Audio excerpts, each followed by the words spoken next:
morning. This is going to be a demo, my last demo of 2022. I'm going to end it on one of my own sabers.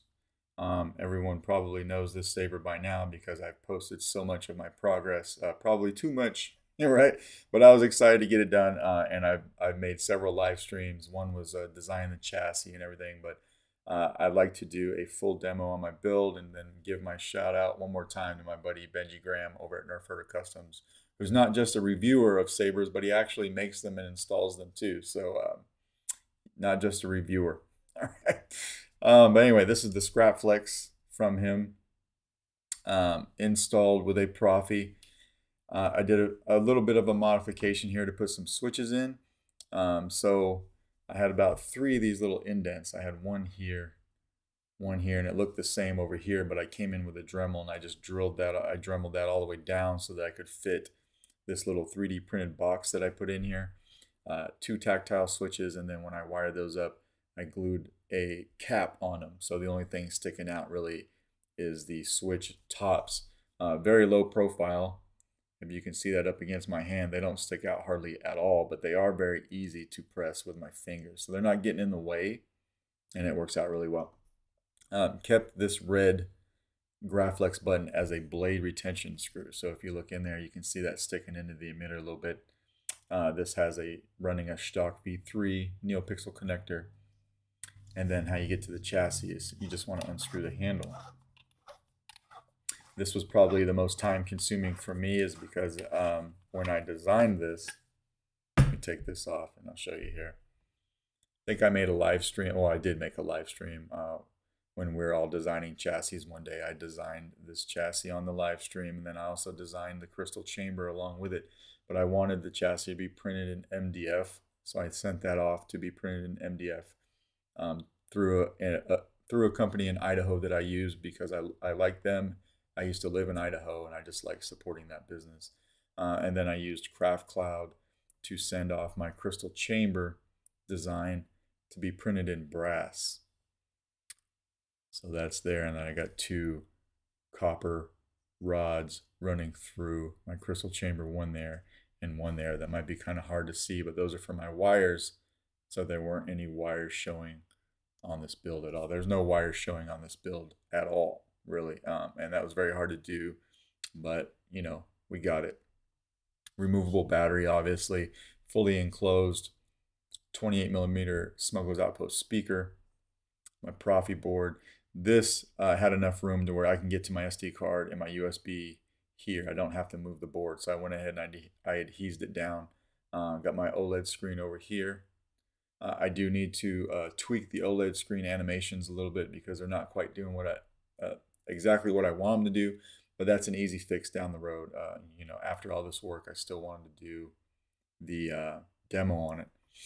If you look closely here, it does say Nerfherder Customs in Arabic. I wanted to put that on there in ode to him because he made the saber for me, or he made the saber and then gave it to me. So, you know, I try to put his name on there where I can. So it says that over there, and then you know, my typical solo sabers over here for me because I can't go anywhere and not brand my stuff. All right, so that's what I got there. I did a little bit of a different color scheme. I don't color my chassis a whole lot, so I just try a little something different. Put a little bit of red on here because we got the red button, and it may be hard to tell in the light, but this also has some red paint on it right here too that's been weathered, so I wanted a little bit of red in the chassis to match that. All right, 2 sound fonts on here.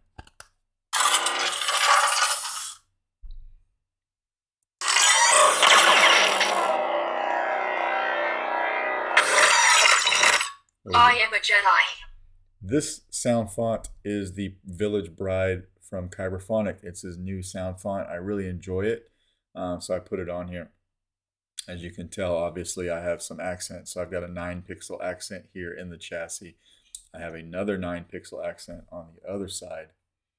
They're wired in line with each other, but they have 3 sub-blades running them. So I think I did, you know, 3 pixels on one, 3 pixels on another, and then 3 pixels in the middle. That's how I broke that up into my sub-blades, so they could all do a little something different. Obviously, it times out if you don't turn on right away. Got my crystal doing a little something when the saber's off, just pulsing.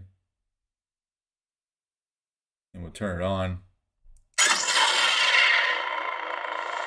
So not quite doing what I wanted to here yet, but that's easy. It just gives me the battery meter for now.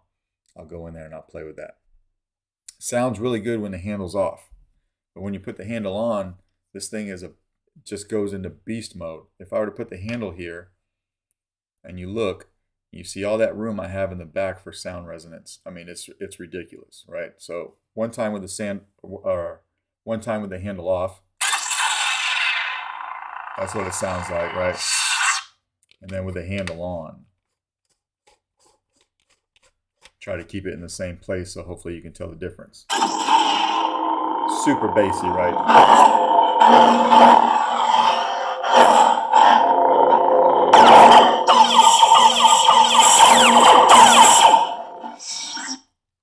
Loud AF. So anyway, I'll end up trimming this blade retention down just a hair too, because it doesn't need to be as long as it is.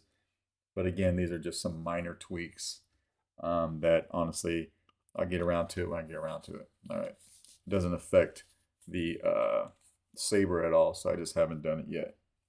Anyway, we'll lock our blade in, turn this light off, come over here and hit activation.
Just loud.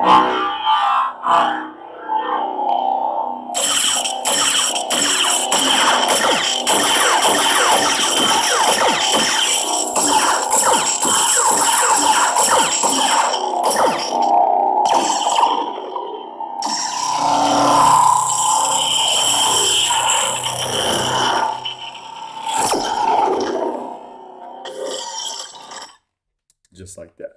All right, so we'll go ahead and take the blade out of here. This guy's super loud. For anyone wondering, on that 28 millimeter and on all of them, really, when I send them out or when I do them for myself, I put the volume at 2,000. Albert says you can run them a lot higher than that, and he does. A lot of people do. I run mine just at 2,000. It's a nice, safe volume for me, and still it's pumping out plenty of sound. All right, so I heard some people running them at 2,800 and they're fine too, so they would even be that much louder. But when I'm done, you know, battery's pretty easy to take out. I was going to do an external kill switch, but at the last minute decided not to. Was running into some cram-fu issues with my wiring in those silver or those copper tubes. So I opted not to do that. Those were 2 more 22 gauge wires I would have had to fit through, and I didn't think I could do that. All right, but anyway, yeah. Last demo of the year is mine because I deserve it, right? So, yeah, my saber. I very much love this saber. It'll go right there on that saber stand, right there. That's where that lives. So Anyway, thanks for watching. I hope you guys had a great 2022. Here's to a very happy and productive new year, and lots more sabers to go. All right. Thanks for watching.